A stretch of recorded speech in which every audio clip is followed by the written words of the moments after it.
오늘 주시는 하나님 말씀은 요한복음 16장 33절입니다. 제가 봉독해 올리겠습니다. 이것을 너희에게 이르는 것은 너희로 내 안에서 평안을 누리게 하려 함이라. 세상에서는 너희가 환난을 당하나 담대하라. 내가 세상을 이기었노라. 아멘. 오늘은 종교개혁 506주년을 맞이하여 모든 한국의 교회가, 세계교회가 종교 개혁주일로 기념하며 예배를 드립니다. 종교 개혁가들을 생각해보는 한 주간 됐으면 좋겠고, 특별히 우리 장로교 교회는 칼빈과 루터의 개혁가들 후예들인데, 루터의 종교개혁 95개 반박문을 현대어로 번역한 것을 붙여놓았습니다. 예배 후에 한번 읽어보시면 많은 도움이 되리라 생각합니다. 오늘은 담대하라라는 제목으로 말씀을 한번 나눠보려고 합니다. 제자들을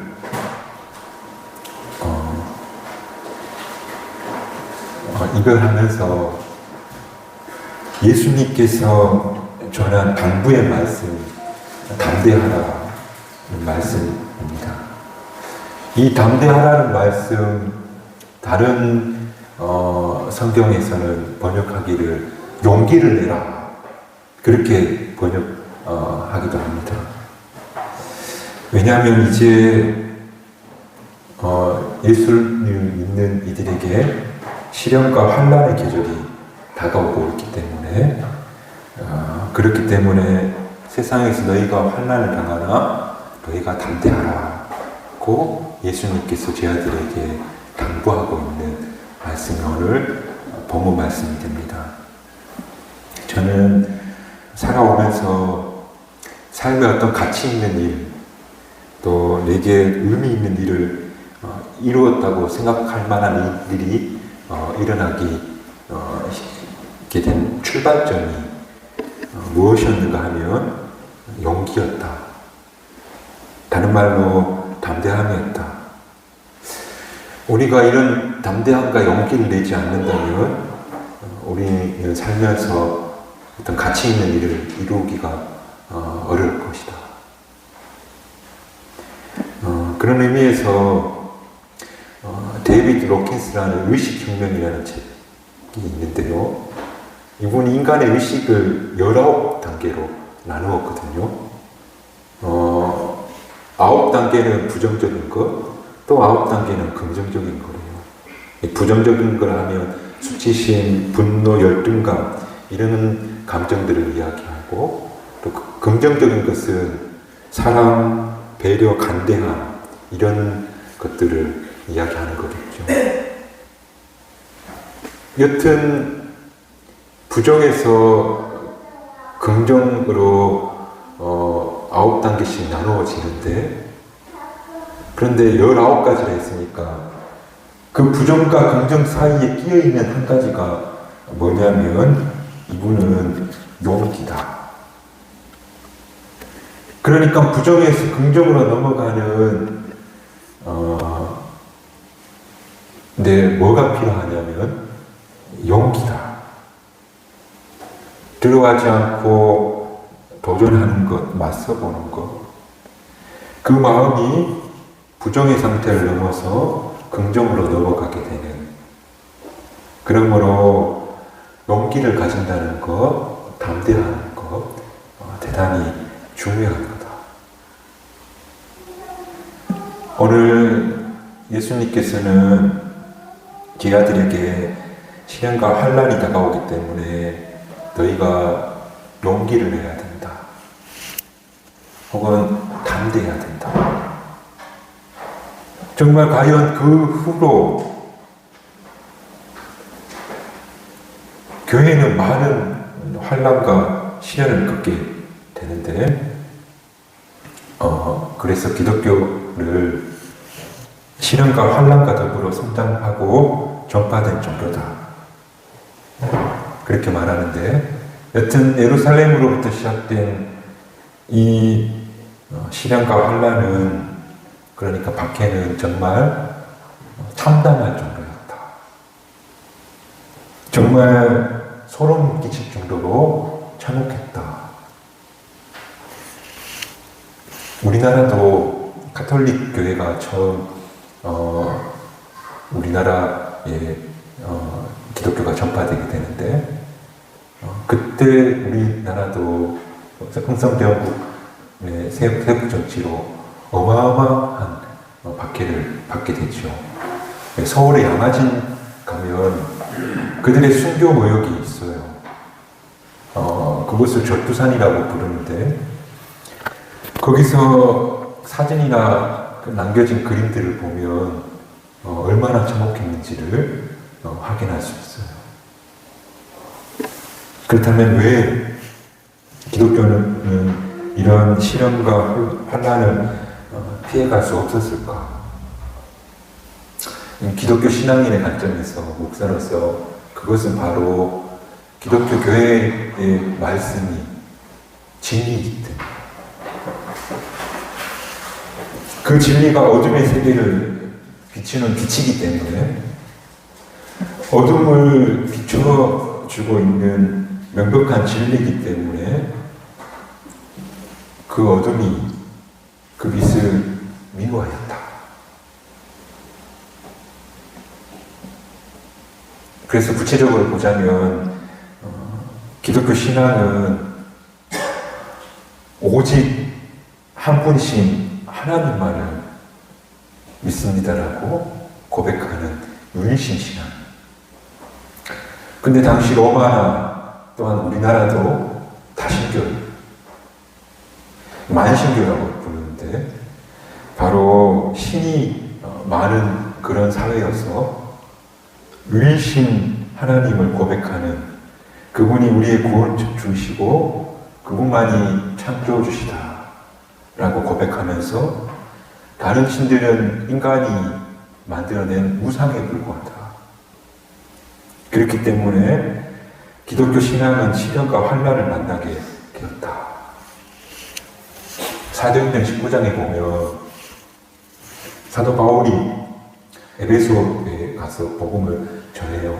하나님이 구원 주시고 그분만이 우리의 유일한 신이십니다 라고 증언했더니, 사람들이 그 말을 믿고, 그리고 하나님을 믿기로 다짐하고 우상을 버리는 거. 그때 그 우상이 아데미였는데, 그 아데미를 다 내다버리니까 그 아데미 신전의 지도자들이, 그들이 그 사회에 유력한 사람들이니까, 그래서 바울을 박해하게 됐다.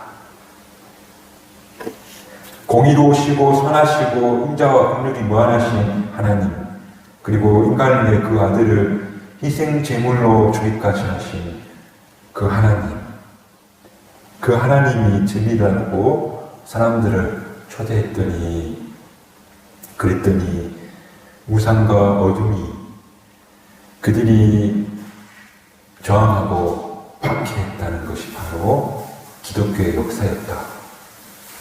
그렇게 말할 수 있다는, 그게 기독교 신앙이 박해받은 이유였다는 거예요.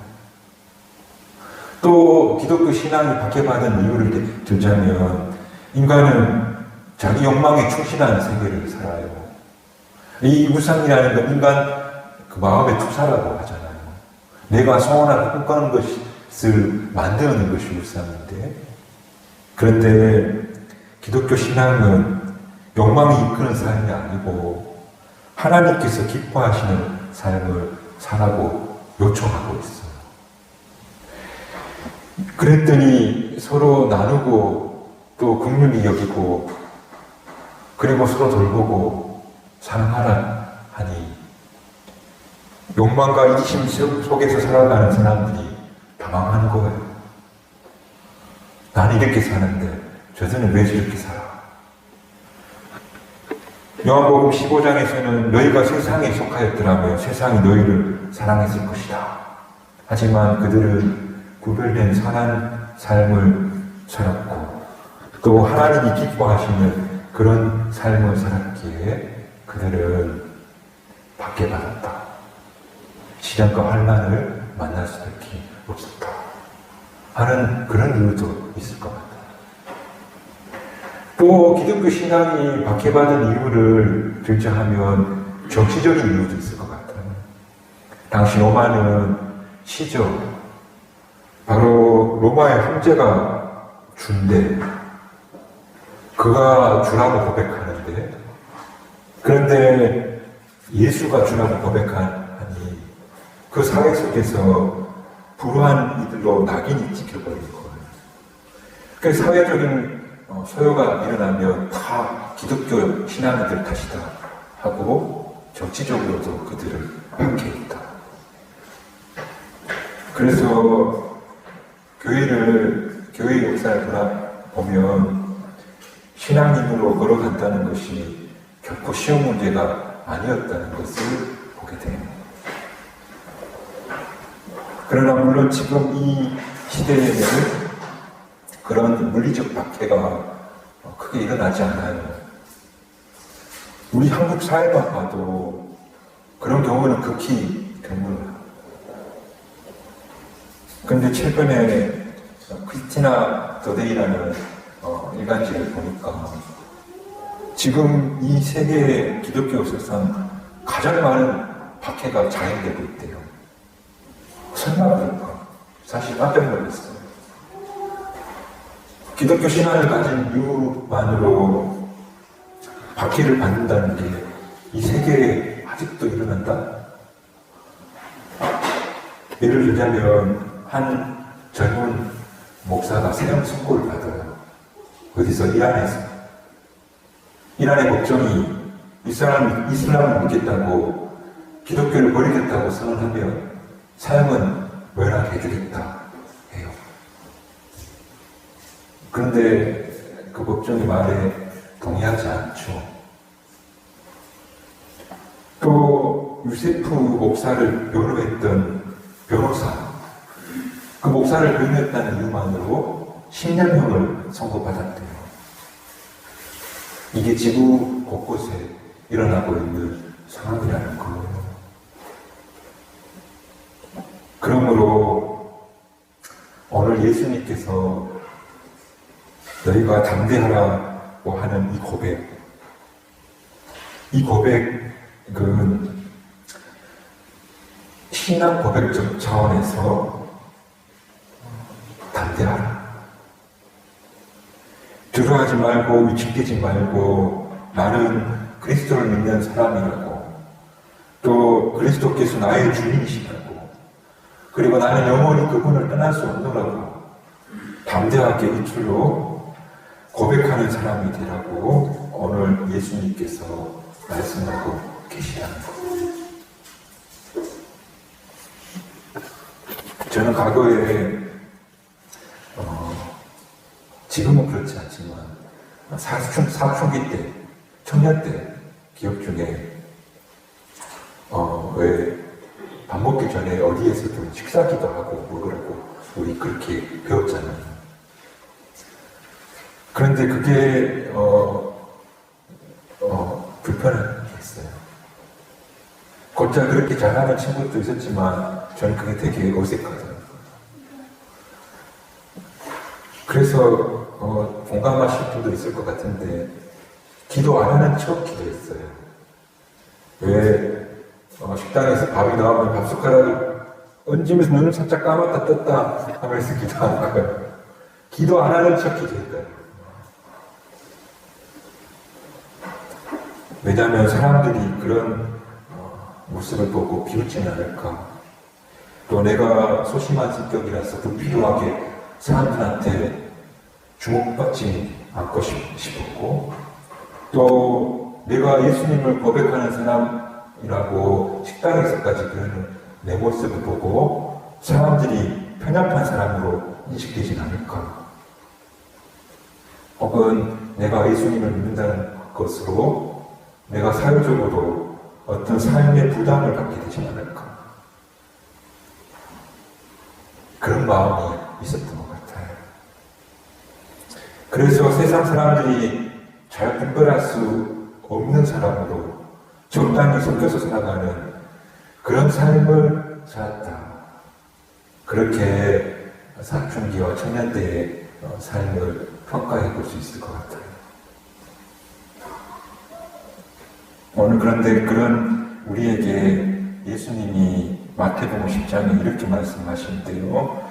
누구든지 사람 앞에서 나를 시인하면 나도 하늘에 계신 내 아버지 앞에서 그 사람을 시인할 것이고, 누구든지 사람 앞에서 나를 부인하면 나도 하늘에 계신 내 아버지 앞에서 그를 부인할 것이다. 이 말씀을 우리가 좀 무겁게 받았으면 좋겠습니다. 내가 우리 주님을 사람 앞에서 시인하면 주님도 하나님 앞에 시인하고, 꼭 사람 앞에서 내가 부인하면 주님도 하나님 앞에서 나를 부끄러워할 것이다.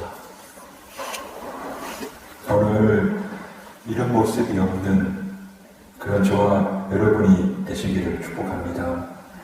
나중에 알고 보니까 그 사람이 교회 다니는 사람이었다고? 그리스도인이었는데 왜 그랬을까 하는 그런 이야기를 듣지 않았으면 좋겠어요. 내가 믿는 사람으로서 삶의 부담을 조금 짊어지더라도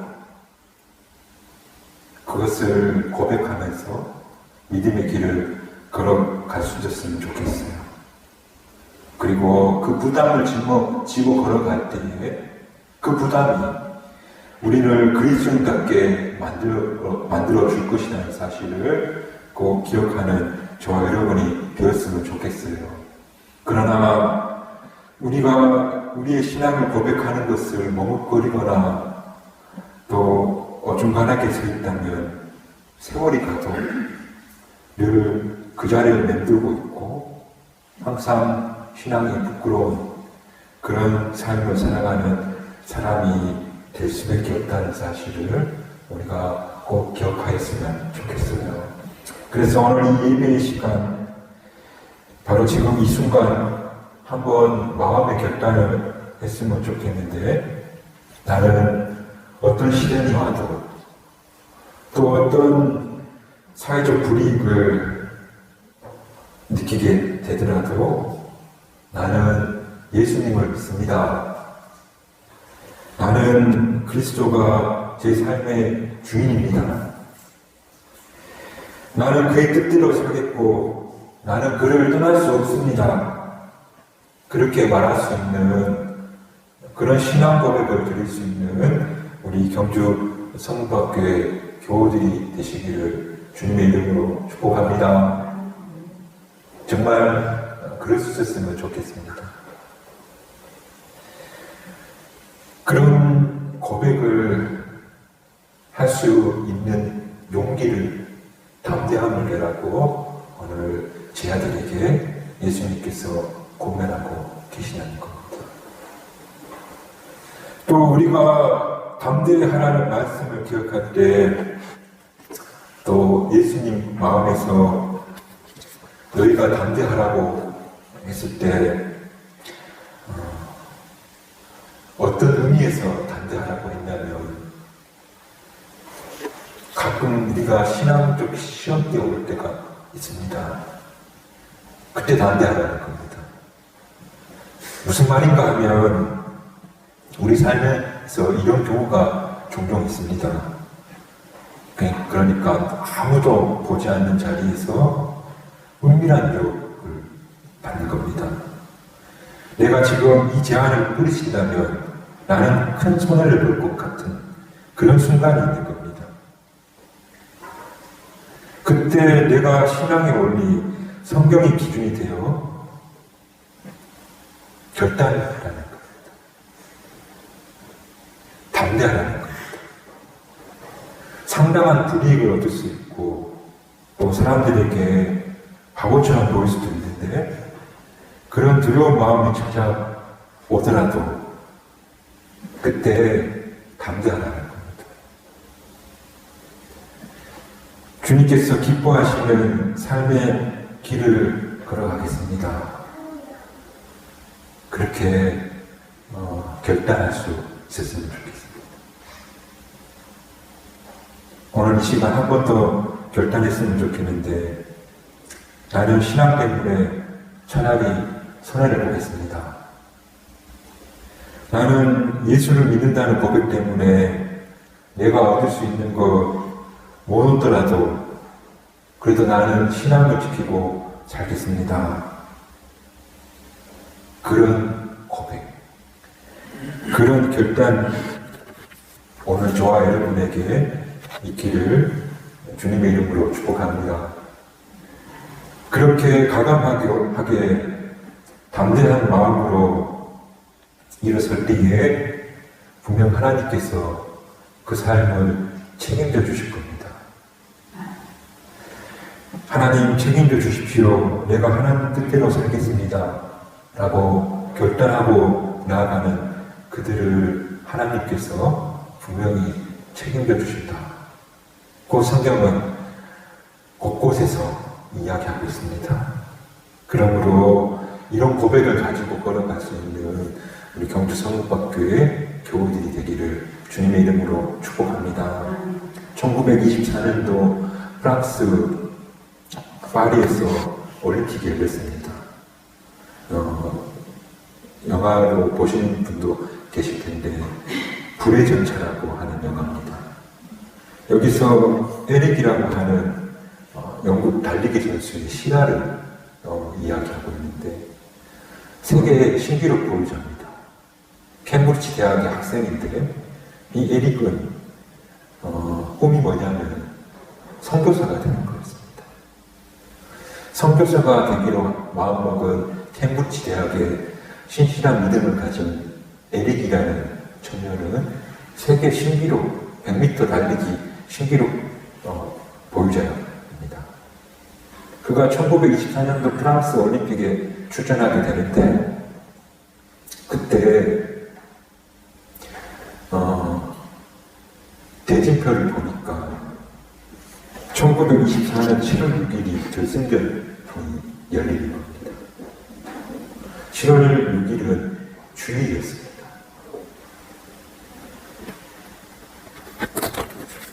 고민을 하는 겁니다. 내가 선교사가 되기로 한 그런 믿음을 가진 이가 주일 예배를 빠지고 올림픽 출전을 해야 되는가 말아야 되는가 하는 그런 문제가 생긴 겁니다. 지금 같으면 고민거리가 될지 안 될지 모르겠습니다만 이 사람은 그때 심각하게 고민했습니다. 그리고 결국 기자들에게 에릭이 말하기를 나는 출전하지 않겠습니다. 그러는 겁니다. 이제 프랑스와 영국이 우리 한일 관계처럼 프랑스와 영국은 영원한 라이벌 관계고 그런데 영국 달리기만 하면 금메달인데 출전하지 않겠다니까 영국에서 난리가 난 겁니다. 언론에서 편협한 신앙이 그리고 나라의 명예를 팔아먹은 이기주의자 제멋대로 사는 사람 하는 엄청난 공격을 받게 됩니다. 여튼 에릭은 개의치 않고 1924년 7월 6일 주일 100m 결승이 아니라 교회에 가서 예배를 드리게 되었습니다. 그리고 100m 달리기는 출전 못했지만 그가 400m 달리기에 도전합니다. 100m 달리기하고 400m 달리기는 아무리 100m 잘 뛰어도 400m는 안 됩니다. 400m는 400m 달리기 한 사람만 되는 겁니다. 근데 그가 400m에 출전하게 되고 놀랍게도 그날 400m 달리기에서 세계 신기록을 세우며 금메달을 획득하게 되었다고 합니다. 나중에 시간이 지나고 기자들이 묻는데 어떻게 당신은 400m에서 세계 신기록을 세우면서 금메달을 딸 수 있습니까? 그렇게 물었더니 그가 대답하기를 나는 200m까지는 내 힘으로 뛰었습니다. 그러나 그 이상은 내 힘으로 뛸 수 없어서 하나님께 맡겼습니다. 하나님 저를 도와주십시오. 저를 도와주십시오. 그렇게 마음속으로 부르짖으며 뛰었습니다.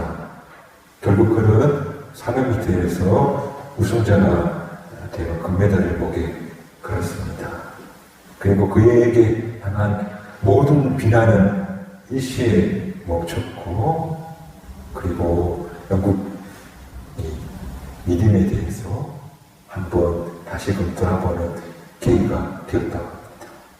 그게 영화 불의 전장의 내용이 됩니다. 저 여러분이 신앙인으로서 좀 더 결단하며 나아가야 되지 않을까. 저와 여러분은 예수님을 믿는 사람인데 내가 내 신앙의 고백에 따라서 한번 이렇게 살아보겠습니다 하는 그런 결단이 오늘 저와 여러분 삶 가운데 있기를 주님의 이름으로 축복합니다. 담대하라, 내가 세상을 이겨노라, 그렇게 말하였습니다. 담대해야 됩니다. 내가 신앙인으로서 신앙 고백에 담대해야 되고, 내가 내 삶에 조금 위기가 와도 신앙의 가치를 지키며 살아가는 저와 여러분이 되기를 주님의 이름으로 축복합니다. 세상을 이겼다고 말씀하는데 이 말씀을 붙잡은 사람이 있습니다. 종교개혁자 강민인데 이분이 처음 젊었을 때 목회지에 갔는데 시골 교회에 부임했는데 그 시골에 15, 16세기 그 시골에 한 가정이 병이 걸리고 기괴한 병이 걸린 겁니다. 모든 의사들이 와도 고쳐지지가 않는 겁니다. 한 번은 의사가 와서 진찰을 해보더니 이 사람은 의사가 와서 될 일이 아니고 목사가 와야 됩니다. 그래서 칼빈 선생이 부담됐지만 그곳에 가서 예배를 드리고 신방을 하고 수년간 함께 말씀을 보고 기도했다고 합니다. 어느 날 그중 한 여자가 갑자기 일어나면서 목이 터져라 외치는데 사람의 소리라고 도저히 말할 수 없는 소리를 내면서 뭐라고 말하냐면 예수가 승리자다. 예수가 승리자다. 그렇게 말하고 그날 이후로 그 가족이 점점 회복되기 시작했다고 합니다. 그런 광경을 본 칼빈이 마음에 예수께서 승리자라는 확신을 갖게 됩니다. 예수가 세상의 모든 것에 대하여 승리하시는 승리자라는 것. 모든 힘은 예수님께로부터 나온다는 그런 확신을 그가 그 사건을 통해서 경험하게 됩니다. 그리고 그로 종교개혁이 시작되는 겁니다. 그 당시 사회와 그리고 귀족들의 권력과 그리고 그들의 힘 무시무시하였지만 그렇지만 예수가 승리자고 예수가 참 진리다는 그 확신과 믿음이 있었기에 종교개혁은 시작될 수 있었다는 겁니다. 오늘 우리가 꼭 기억했으면 좋겠습니다. 예수님이 승리자십니다. 예수님이 모든 것을 압도할 수 있는, 그리고 그가 주인이시고, 그리고 그분이 온 우주 만물을 창조하시고 우리 인생의 모든 생사화복을 주관하시는 분이시고 참 진리의 빛이다. 그 믿음을 가지고 우리가 그분이 구원 주시라는 고백을 어느 곳에서든 담대하게 당당하게 고백할 수 있는 사람들이 됐으면 좋겠습니다. 그리고 그분이 승리자라면 내 삶의 위기와 순간마다 닥치는 문제들 앞에서 내가 선한 것만 선택한다면 조금 돌아갈 수 있을지 모르지만 결국은 그건 승리할 수밖에 없다는 그런 확신을 가지고 그분을 더욱 붙잡고 담대하게 믿음의 길을 걸어가는 저와 여러분의 삶이 되시기를 주님의 이름으로 축복합니다. 기도하겠습니다.